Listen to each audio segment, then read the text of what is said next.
Hello guys, welcome to my channel mister Naveen talkies. యాక్చువల్గా ఇవాళ elimination ఉంది. సారీ, ఇవాళ కాదు, రేపు ఉండొచ్చు. రేపటి గారు మనకైతే అప్డేట్ అయితే వచ్చేసింది అనమాట.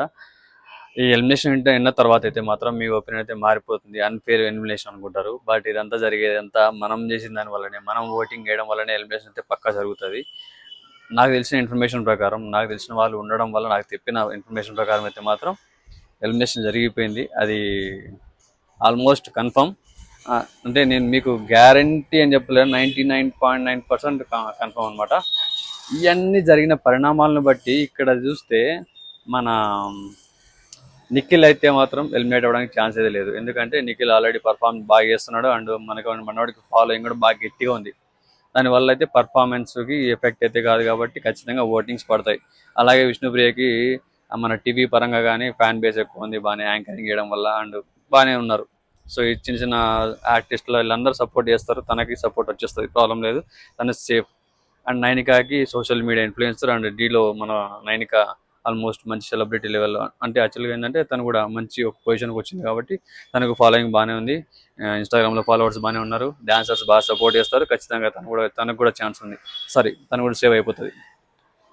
అండ్ సీత విషయం గురించి, సీత కూడా మనకు బాగా కనిపిస్తుంది రెగ్యులర్గా. సో తనకు కూడా ప్రాబ్లం లేదు, తను కూడా సేవ్ అయిపోతుంది. అండ్ ఇప్పుడైతే ఇంకా మిగిలిన వాళ్ళల్లో యాక్చువల్గా 8 మంది కంటెస్టెంట్లు నామినేషన్లో ఉన్నారు. వాళ్ళల్లో శేఖర్ భాష, అండ్ పృథ్వీ, అండ్ మణికంఠ. మణికంఠ కూడా సేవ్ అయిపోతాడు, ఎందుకంటే మణికంఠకి కొంచెం లాస్ట్ వీక్ పర్ఫార్మెన్స్ కంటే ఈ వీక్ చాలా బెటర్ ఉంది. ముందు వీక్ అంతా ఏడ్చాడు, ఈ వీక్ మొత్తం మంచిగా చాలా బ్యాలెన్స్డ్గా ప్రతి ఒక్కటి కాన్ఫిడెంట్గా ఆడుతున్నాడు. గేమ్ కూడా కానీ, గేమ్ పరంగా కానీ చాలా బాగున్నాడు, చాలా బ్యాలెన్స్డ్గా ఉన్నాడు. అండ్ ఎక్కువ సోది లేదు, నీట్గా స్ట్రైట్ గేమ్ గురించి అంత ఇన్వాల్వ్మెంట్ కానీ, గేమ్ గురించి మాట్లాడడం జరుగుతుంది, కాబట్టి ప్రాబ్లం ఏం లేదు. అతను కూడా సేవ్ అయ్యే ఛాన్సెస్ ఎక్కువ ఉన్నాయి, చాలా ఎక్కువ.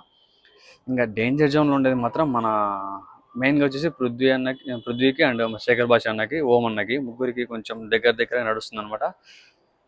వీళ్ళల్లో ఓం అన్నకి ఏమో కొంచెం తెలియదు కానీ నార్త్ నుంచి ఓట్స్ పడతాయి లేదు, బట్ అయితే పృథ్వీకి మాత్రం కొంచెం సీరియల్స్ పరంగా కన్నడ నుంచి ఓట్లు అయితే ఖచ్చితంగా పడతాయి. దానివల్ల పృథ్వీ కూడా సేఫ్ అయ్యే ఛాన్సెస్ చాలా ఎక్కువ ఉన్నాయి.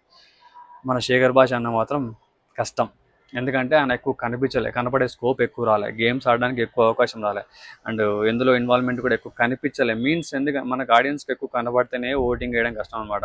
అండ్ భాష అన్న లాస్ట్ వీక్ ఉన్నంత యాక్టివ్గా ఈ వీక్ లేడు, ఎందుకంటే జోక్స్ వేసేవాడు, బాగా కనిపించేవాడు. ఆ జోక్స్ చేస్తున్నందుకు నామినేట్ చేశారు, కాబట్టి అన్న జోక్స్ చేయడం మానేశాడు. ఇప్పుడు కనపడడానికి కూడా ఎక్కువ స్కోప్ లేకుండా పోయింది పాపం. సో ఈ వీక్ అయితే ఎలిమినేట్ అయ్యేది శేఖర్ భాష అన్న. మేబీ ఆయనకి మళ్ళీ ఇంకొక ఏమంటారు, ఇది సీక్రెట్ రూమ్ అనేది ఏమన్నా ఉండి అక్కడ పెట్టగలిగితే ఏమన్నా ఉండే అవకాశం ఉంది అనుకుంటా, అది కూడా మేబీ చెప్పలేం. బట్ ఎలిమినేషన్ పరంగా అయితే మాత్రం లో ఉండేది. ఇప్పుడు శేఖర్ భాష అన్న మొత్తం తారుమారు అయిపోయింది. ఫస్ట్ అయితే పృథ్వీ నడికింద, మళ్ళీ నైట్కి మొత్తం రివర్స్ అయిపోయి శేఖర్ భాష అన్న ఎలిమినేట్ అవ్వాల్సి వచ్చింది. మీన్స్ మన ఓటింగ్స్ పవర్ అలాంటిది. సో ఈ విషయాన్ని మనం డైజెస్ట్ చేసుకోవాల్సిందే. ఈ విషయంలో మీరేం ఫీల్ అవుతున్నారో కింద కామెంట్ చేసేయండి. అలాగే నా ఛానల్ని సబ్స్క్రైబ్ చేసుకోకపోతే సబ్స్క్రైబ్ చేసుకోండి, లైక్ చేయండి, షేర్ చేయండి, అలాగే కామెంట్ కూడా చేసేయండి. Stay tune. By by.